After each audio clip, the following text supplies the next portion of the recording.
Hi, this is National 5 Maths. Today I'm going to revise some trigonometry. This is trigonometry that will be assessed on in the National 5 course. Right, so first of all, let me remind you that on the formula list you have... This should be it, yes.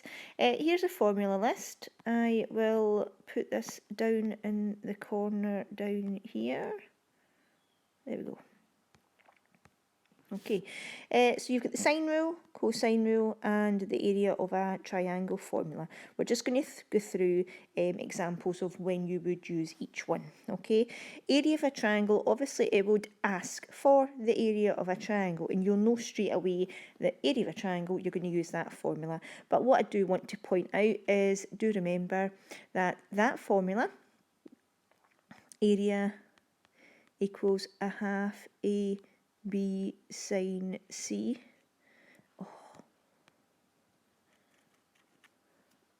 Right off the screen there. The area equals a half a B sine C. That's better. Sine C is the angle, okay, which we will give an example. We'll say 37 degrees. So that's your sine C, angle C. A and B, the two little letters, remember the little letters in your formulas, and all these formulas down here are the side lengths, and A and B are the two sides. They're not any two sides. I'll give you some numbers. They have to be two sides with the angle in the middle. So there's an example of a diagram that you can work out the area of this triangle. So in this formula then, it'd be a half times, a half or 0.5, a half, and remember all these are squashed together, they're all multiplied. That's a 37 at the end. Okay, so on your calculator, a half, 1 divided by 2, or 0.5, it doesn't matter how you key in, times by 5 times 7 times by sine 37. You should be able to key that all in the one on your calculator. Remember, your calculator must be on D at the top, D for degrees, okay, about 10.5. And remember, this is an area, so it's in squared centimetres. Okay, so the important thing here with this formula, area equals a half AB sine C, angle is C, A and B are the two sides, and the angle must be the one in between the two sides. Okay, right, let's have a wee look at the sine rule. I'll bring it back up there so that we can see it. Right, I'll put it down here. So let's have a wee look at the sine rule. Now, when it comes to the sine and cosine rule, obviously these are all based on triangles. The sine rule can actually only be used if, only if, I'll give you some numbers here. We'll say that's 28, and we'll say that's 15 centimetres. And we'll call this one, we'll call that one X, and we'll call this angle 59 degrees. Now, they're just sketches, okay, so don't worry. Right, we can use the sine rule here. Now, how do you know for sure you can use the sine rule here? It's not a guess. You really don't want to be in the position where you have to try the sine rule and the cosine rule. The reason the sine rule works here is because you can only use the sine rule if you have an angle and a side across from each other, which we do, and we know both values, which we do. If we do not have an angle and a side across from each other, where we know both numbers, the angle and the side, you cannot possibly use the sine rule. In that case, you have to use the cosine rule. Now, before I work out this question, work out the side of X, what I will point out as well is, you will notice the triangle has two angles. Anytime you see a triangle with two angles marked in, automatically make sure the first thing you do is work out the third angle. And how would you work out the third angle? Well, 180, take away the 28 and the 59. Because remember, three angles in a triangle always have to add up to 180. Okay, please make sure that is the first thing that you do if you see a triangle where you know two angle sizes, okay? So that's an angle of 93. Right, so let's see. I've mentioned it's a sine rule. It is a sine rule because we've got an angle across from a side and we know both numbers. So we only use, remember, two parts of the sine rule, okay? A over sine A equals B over sine B. Now remember, we've mentioned it in the last example. The little letters at the top are the sides. The capital letters on the bottom are the angles.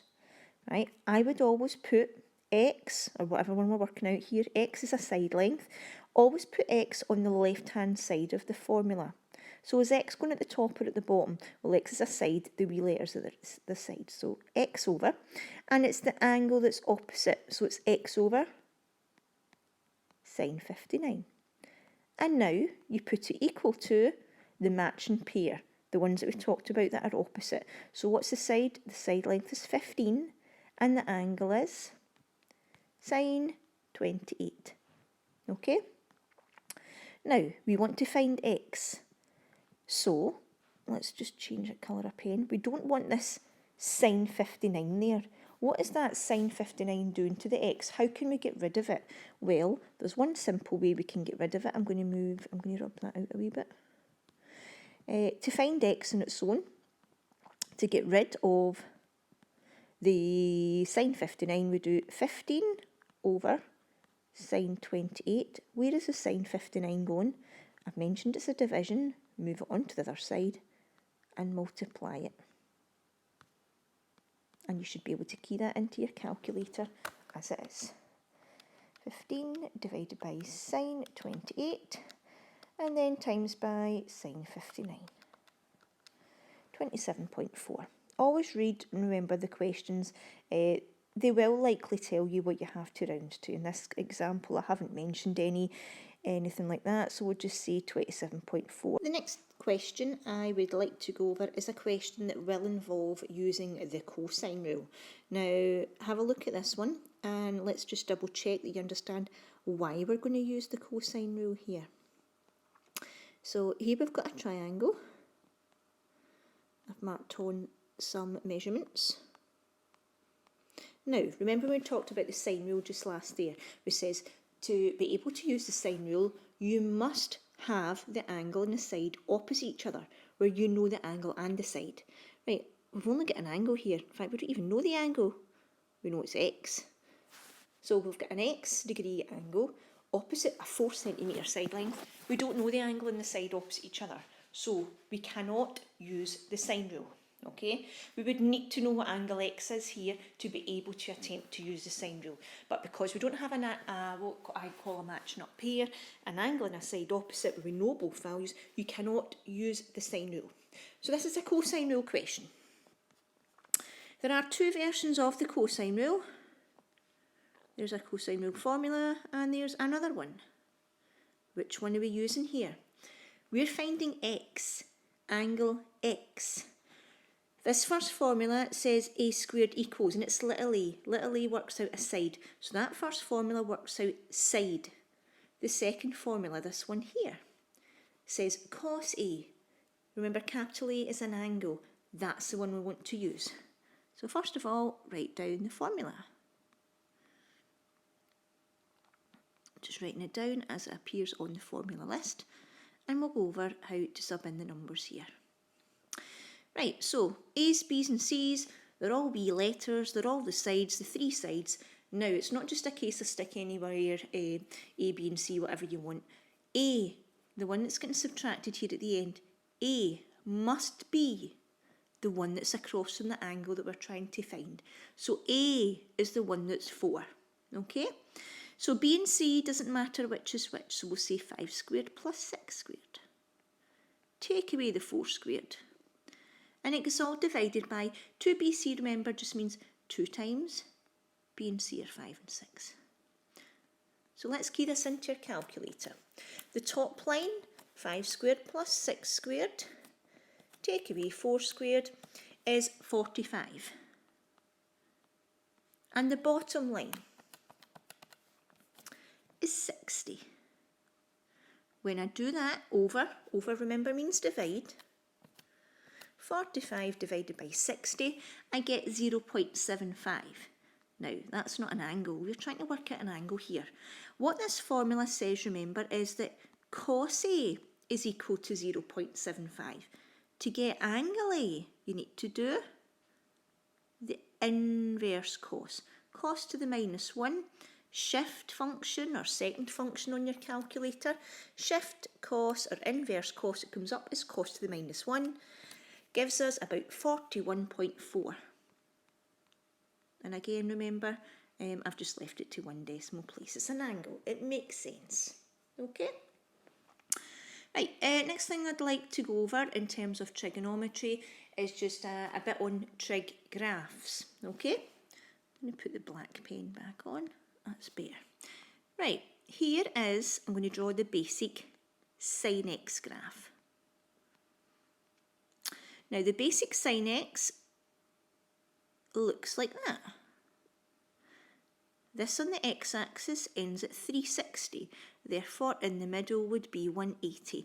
When you're ever asked to draw a graph, please make sure you have at least one number on the x-axis.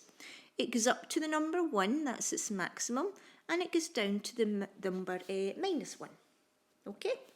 Now, if we were in fact asked to draw sine 2x, how does that change the graph?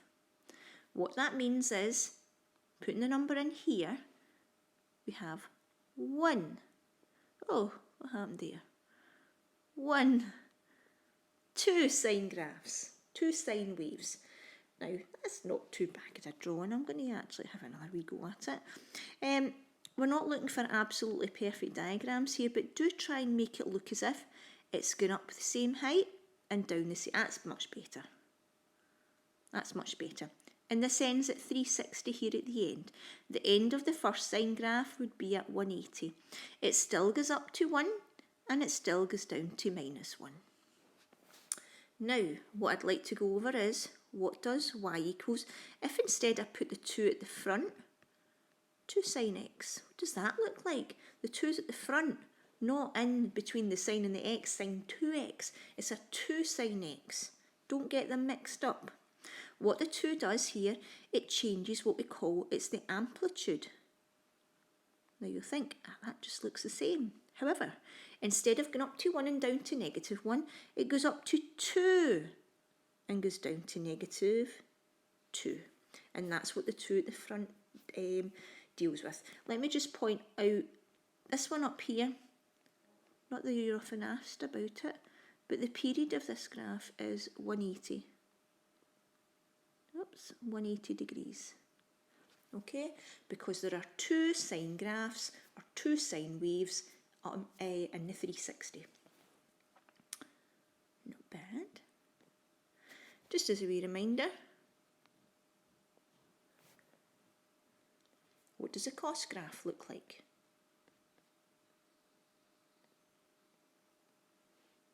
It starts up at 1 and back up to 1, ending there at 360. Going down to minus 1. The same rules apply. If we do cos 2x, we have 2 of these cos waves in 360, but if we do y equals 2 cos x, it starts up at high at 2 and goes down to minus 2. Right, a couple other features of the graphs I want to point out. I'm going to show you what happens if we put a negative in front of the graph, or in front of the formula there. So a negative cos x, how does that compare to cos x?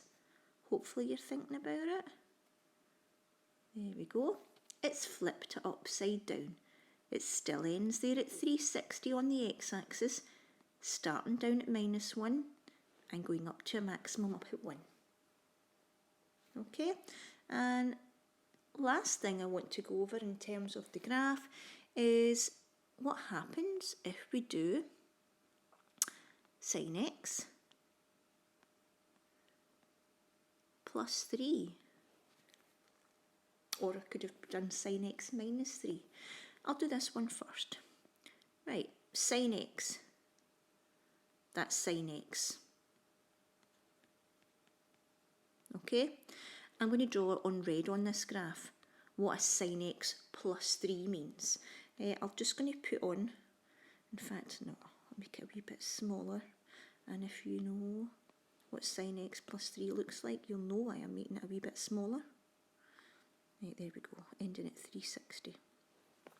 So the black one is y equals sine x. I'm now going to show you in red y equals sine x plus 3.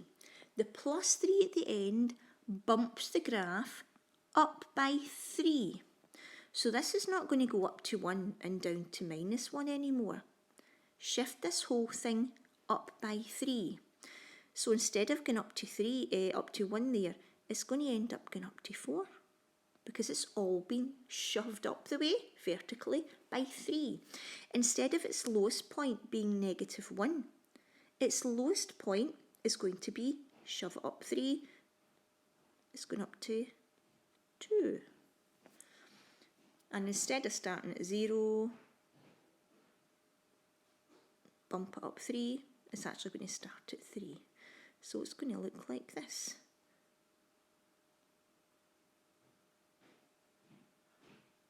Ooh, no, it doesn't look like that.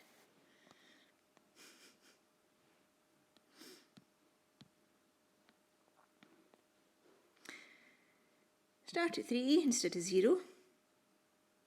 Up, back down to 3, go down to 2 and back up. It's the same shape, it's just been shifted upwards 3. Instead of starting at 0, it's starting at 3.